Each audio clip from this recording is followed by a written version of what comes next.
नागपंचमी। इस दिन नागों की पूजा करने का विधान है। हिंदू धर्म में नागों को भी देवता माना गया है। महाभारत आदि ग्रंथों में नागों की उत्पत्ति के बारे में बताया गया है। इनमें शेषनाग, वासुकी, तक्षक आदि प्रमुख हैं। नागपंचमी के अवसर पर हम आपको ग्रंथों में वर्णित प्रमुख नागों के बारे में बता रहे हैं। वासुकी नाग। धर्म ग्रंथों में वासुकी को नागों का राजा बताया गया है। यह भगवान शिव के गले में लिपटे रहते हैं। कुछ ग्रंथों में महादेव के गले में निवास करने वाले नाग का नाम तक्षक भी बताया गया है। ये महर्षि कश्यप व कद्रु की संतान है। इनकी पत्नी का नाम शतशीर्षा है। इनकी बुद्धि भगवान भक्ति में लगी रहती है। जब माता कद्रु ने नागों को सर्प यज्ञ में भस्म होने का श्राप दिया, तब नाग जाति को बचाने के लिए वासुकी बहुत चिंतित हुए।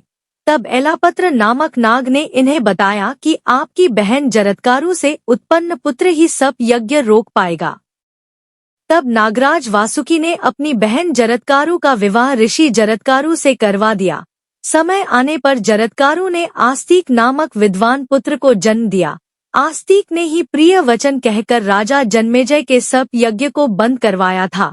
धर्म ग्रंथों के अनुसार समुद्र मंथन के समय नागराज वासुकी की नेति रस्सी बनाई गई थी। त्रिपुरदाह।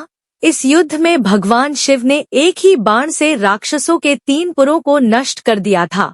के समय वासुकी शिव धनुष की डोर बने थे। शेषनाग। शेषनाग का एक नाम अनंत भी है। शेषनाग ने जब देखा कि उनकी माता कद्रु व भाइयों ने मिलकर विंता ऋषि कश्यप की एक और पत्नी के साथ छल किया है, तो उन्होंने अपनी मां और भाइयों का साथ छोड़कर गंधमादन पर्वत पर तपस्या करनी आरंभ की। उनकी तपस्या से प्रसन्न होकर ब्रह्मा ने उन्हें वरदान दिया कि तुम्हारी बुद्धि कभी धर्म से विचलित नहीं होगी। ब्रह्मा ने शेषनाग को यह भी कहा कि यह पृथ्वी निरंतर हिलती डुलती रहती है, अतः तुम इसे अपने फन पर इस प्रकार धारण करो कि यह स्थिर हो जाए। इस प्रकार शेषनाग ने संपूर्ण पृथ्वी को अपने फन पर धारण कर लिया। क्षीरसागर में भगवान विष्णु शेषनाग के आसन पर ही विराजित होते हैं। धर्म ग्रंथों के अनुसार भगवान श्रीराम के छोटे भाई लक्ष्मण व श्री कृष्ण के बड़े भाई बलराम शेषनाग के ही अवतार थे। तक्षक नाग। धर्म ग्रंथों के अनुसार तक्षक पातालवासी 8 नागों में से एक है।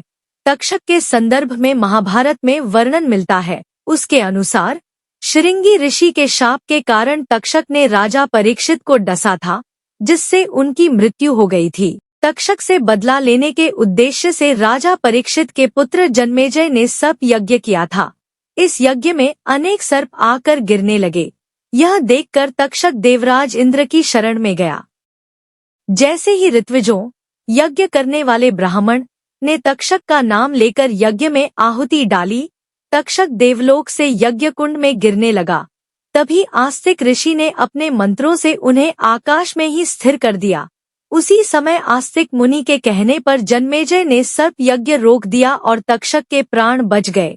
नाग देवता की जय। वीडियो अच्छी लगी हो तो प्लीज लाइक एंड शेयर, और अगर आप चैनल पे नए हैं तो सब्सक्राइब जरूर कर ले। धन्यवाद।